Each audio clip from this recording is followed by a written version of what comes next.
Okay, so let's come back. I want to talk about the afropop girls. And I already talked about the afropop girls, but I want to talk about them again because something happened, and I think that it's just worth breaking down kind of what's going on. There's a couple things that happen. Some of the creators that I follow, I love that they're making content because it introduces a theme, and it's something that you might have like noticed in society, and then you didn't really understand like what you saw or why it happened this way. But then you start to hear other people talk about it, and it's like, oh shit, this makes sense. Oh my gosh. So there's a couple of these, but I'll split it up, and I'll build a logic pyramid for you so that we're all on the same page.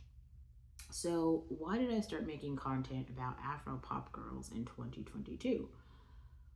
Well, um, pop music and iconography and imagery and all those things are actually really important in terms of like the development and character of young female girls. So, this is why I continue to say, if you are a black girl and you are following my channel, I would really hope that you actually participate in the channel. Like, have a comment, have an opinion. If you fucking disagree, disagree, but this is like a space to do it, because what you guys are doing by, and this isn't everyone, because I know I have a lot of shadow followers. These are people who like watch the videos but they don't comment, they don't subscribe, nothing, and they think that it doesn't matter. What's actually like these algorithms and these like, wait, let's go back for a second. There are going to be influencers,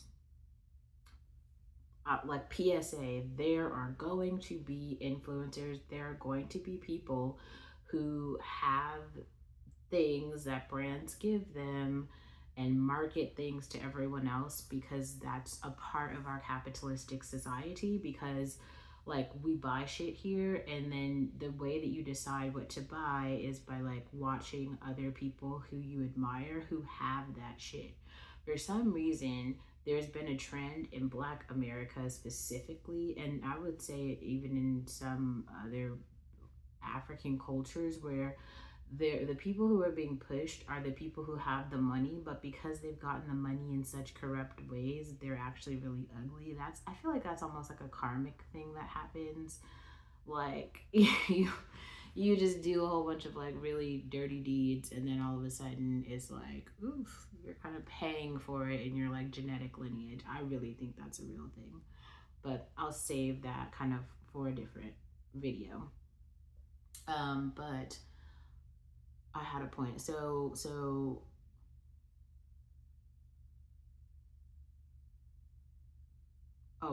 so like, how, what does this have to do with the Afropop girls? The Afropop girls all are coming from places where they see themselves in that society. Like Tyla grew up surrounded by other colored South African girls.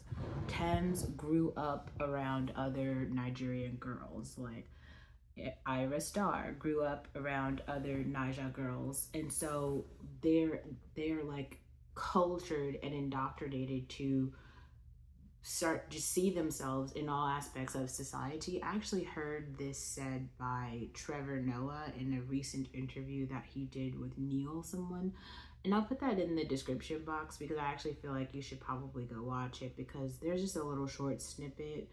It's like a 10-minute snippet that Neil clipped out, but you could just watch that part. And he basically says that he's like, well, the biggest differences between like African Americans and South Africans is that like South Africa has just been so direct with its racism that everybody knows, like the reason that we have separated society is because we believe in our hearts that like white people are better than everyone else.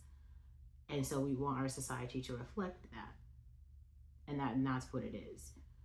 In America, there's this like idea where we're pushing this idea of like meritocracy.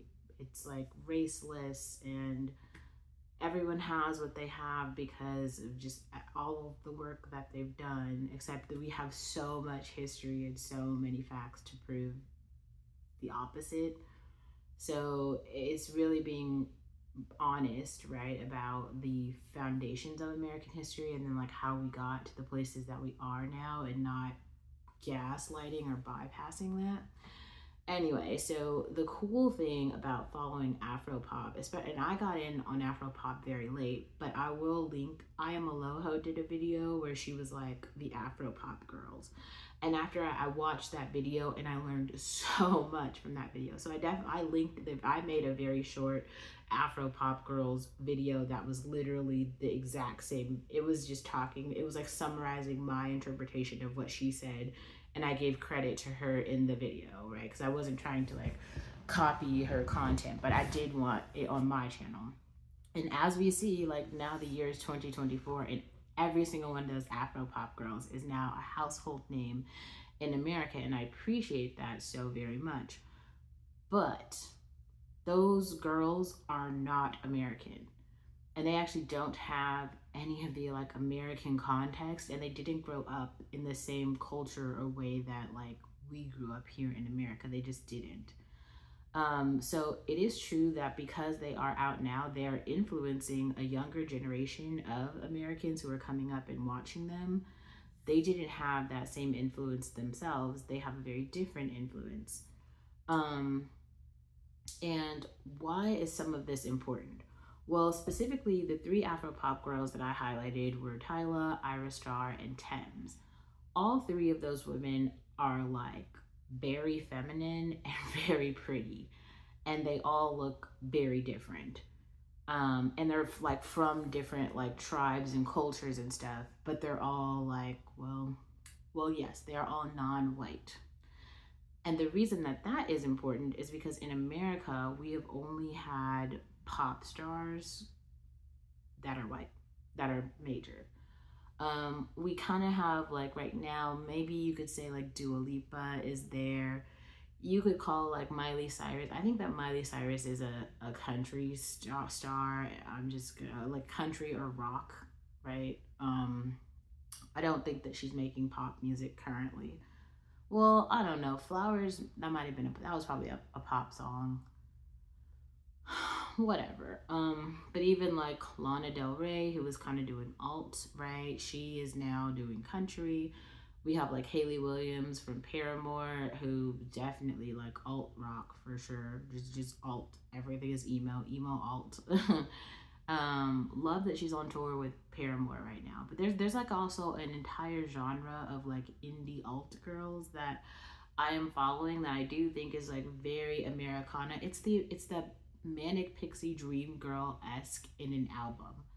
It's the musical version of the manic pixie dream girl, and we have never had a black version of that. Well, I think Rihanna was maybe the first slight version of that. I think what Willow is trying to do is kind of like that a little, but Willow is taking over the jazz charts. So, and I also think that like Willow's experience, her lived experiences are just too far away from traditional middle class Americana, that like she didn't have a normal experience at all just because she was like Will and Jada's daughter. Like she was that before she was her own artist. And I think that that is important to realize. That's the thing where we have to really truly and honestly give Taylor Swift her points, because like I think because she started with country music and understood so many things that are just so specific, like she understood nuance that you could only describe in a song by experiencing it. Like I said, this is why I continue to make content about Morgan Wallen and Taylor Swift, because I think they're the most classic American things that we have right now that define um, values and characteristics that are like very real to traditional middle class life in America. not all of it is like peachy, but I think it's just raw and real, and I appreciate that. Also, I would put Claro in this bubble too, but you guys might not be that familiar with her. I haven't made that much content about her, but if you know Claro, then you get it. And I'll actually put some of her stuff in the description box as well. So I think I don't know if I've made a video about this specifically, because I think the last time I talked about Tyla on this channel was, you know, the Tyla is actually black thing. But I do want to introduce what Tyla winning a Grammy and then doing all these like mainstream things and kind of being like an influencer, like going to the Met Gala, doing all these interviews with Cosmopolitan and Bazaar, and getting ready with me, doing skincare routines, like all that type of shit, is translating to her kind of taking over more of like a fashion and beauty space, as opposed to just like making music, which is like really interesting because Tyla is pretty and Tyla is non-white.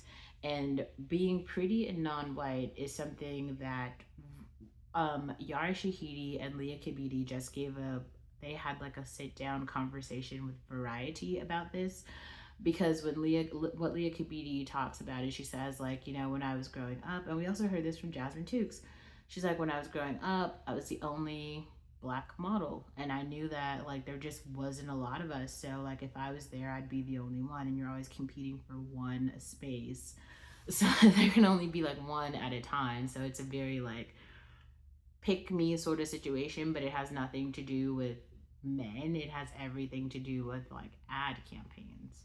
So I thought that that was interesting, because I heard the same sentiment from two totally different supermodels, but I guess, you know, they really saw it for what it was. And I thought that Leah Kibiti's take on it was very interesting, because she said, I think it might be a trend right now, but I don't think it's here to stay. It's probably going to go out of fashion again to be, you know, like a black model, right, in fashion.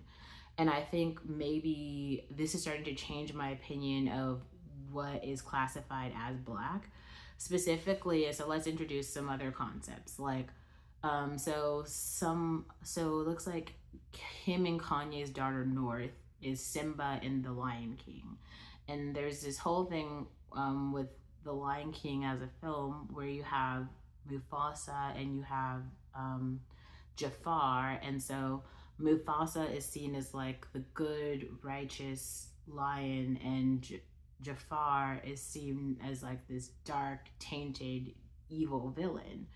And I really, even, and so both of these lions, you know, are not technically white, but there's also like the more dark and then the more light, and the good and the bad, right? So these are like themes in this. And then we've also heard Kanye West come out and specifically like denounce blackness.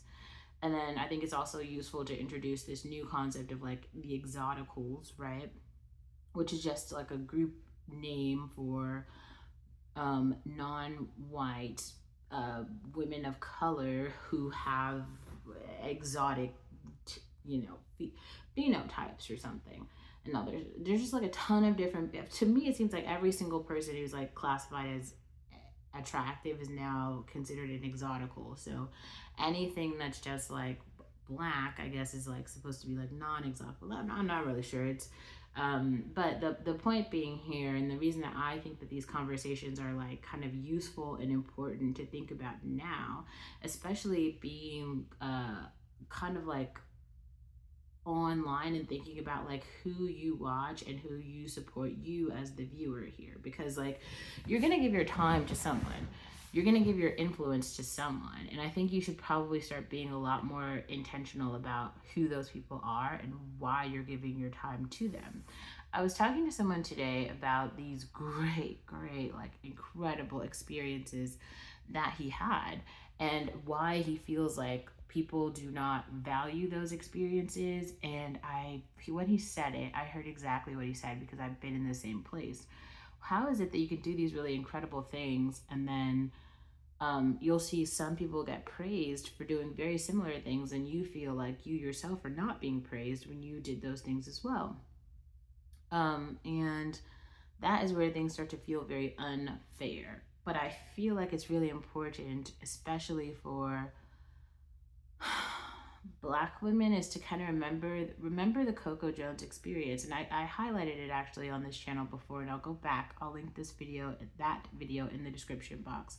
But it was when Coco Jones came on YouTube and she said, "This is why I left Hollywood." She talked about colorism. She talked about like how she was like the shining star, and they were like, "We just don't have any roles for you." And it's because I understood both sides there, and I understand both sides now, and I just kind of want to explain it for real. The reason The Bear makes sense as a show right now and that people can relate to it is because it's not just some fictional thing that has never happened in society. You can't have a show like The Bear in South Africa because literally the culture is so segregated that you would never have Black people and white people actually working together in any capacity. And so you could never get to the point where you would have some sort of camaraderie or be able to like build something and move forward. They had like their societies haven't even gotten to that place where those opportunities are present. So there's already just too much bias in place. So the only space and the only culture right now that could happen in is like America. It could happen in the UK or Britain, but it probably won't, simply because there's not enough like qualified like people who've gone to like culinary school and then can also like assimilate into mainstream society to be able to like have the experiences that A.O. Edbury is able to depict on screen because they're real. Also, the reason the show makes sense is because there's other people who work in hospitality and they actually work with like Black servers. They've worked with the characters are representative of people in actual society. That's why they cast these shows in particular ways, because they need viewers to like relate to the show. I think that's why the show is actually doing so well. Now, having the things like having Kim Kardashian's daughter play Simba in The Lion King is really a big deal, because there are tons of families, these are like middle class families all over America and even beyond, who are going to go to the show and they're going to see Simba, and the way that like Northwest looks, she's going to be like the ideological memory of Simba in their brains. Like the same way, like I know some of you guys are new here, so you haven't seen my older videos, but I was explaining certain concepts like therapy. Like I've recorded some of my sessions and put like B-roll to them. I know that some of those are pretty foundational, because a lot of people were talking about therapy in these ways where it's like only really problematic people go get therapy, but everybody else is okay. And now, as you see, it's like normal day talk, right? Like a lot of people actually talk about it being necessary, or other higher level concepts like having bad parents or not celebrate having problematic mothers, things like that. Those are concepts that are kind of like taboo and very heavily stereotyped. So if you brought up the concept of like, I don't get along with my mother, you were the problem. Like people in general society were looking at you and pointing the finger like, she's wrong, she's wrong, she's wrong. And that really started to take a toll on your own personal mental health when you don't have anything to pull from, and you don't have anyone talking to you or with you about like, oh, actually no, this does exist. Someone else has actually gone through this thing that you're going through, and they feel like a similar way. So I'm really happy to have produced those videos, and those are probably some of the ones that I'm most proud of on this channel. And I do think that the people who were able to watch them at that time probably got a lot from it, because there weren't that many people who were talking about those particular concepts at that particular time. Okay, so let's go back for a second and go back to this level, this representation. So we talked about the Afro pop girls now being represented in mainstream pop in America, and then them also being seen as extremely beautiful and being a part of typical general society, because we've like humanized them and integrated them into the major portion of society. So what does all of this mean? Like, why is any of this important? Well, the reason that some of it is important is because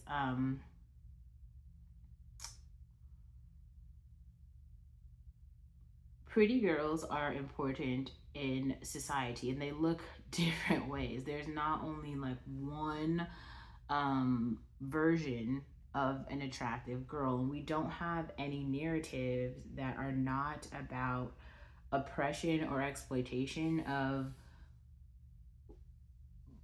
non-white women of color, including black women, but especially black women. And right now we're at a period of time where we have a plethora of examples of that, mostly coming from social media. But social media is also, people keep saying social media is not real. Social media is not real. People are curating social media based on things that are happening in real life. So you can't make content about something that you don't even know exists. So that they keep saying, oh, there's only one type of black girl. She doesn't know how to do anything. And then you see us here and like they're total bullshit because we get like kind of a lot of views comparatively to like the amount of money that we put into making this content. Right? It's just okay, so let's keep going for a second to getting to the point of this video. I think I'm about to be out of storage, so I'm gonna have to come back to like drop the point. It sounds like Ira Star fans are mad at Coco Jones fans because Ira Star is more popular than Coco Jones. This is like the argument, I suppose. And I just harshly disagree with this argument because Africa has a lot more people. And so news travels quicker and more efficiently because there's less happening. So like there's just less people to talk about. So when one is doing well, like Iris Star, especially in America, which is like a big deal, everyone, the whole continent is going to hear about it. Whereas like if you are not in America, you might not know that Coco Jones is a big deal too, because the black community in America is much smaller. But in the black community, Coco Jones is a big deal. So it makes sense that Iris Star would have a bigger fan base and more monthly listeners because Africa is a bigger continent filled with all black people basically, and America is like a country that's filled with like basically all white people. So that's a very different thing, which is another reason I will continue to say, if you are a black person, especially a black woman who is watching, please follow black creators and like comment, subscribe, like, do something, or dislike, but like engage just so that people know that you're there.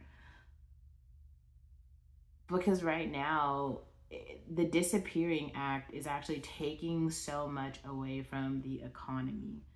As in, like, the more that you, even if you dislike, if you have a critique, whatever, on a black content creator's stuff, just the fact that like you see it and you acknowledge that it's there is going to make other people also acknowledge that it's there, so that more and more opinions, bad or good, can be formed about it. But those can't even be formed if people don't know it's there.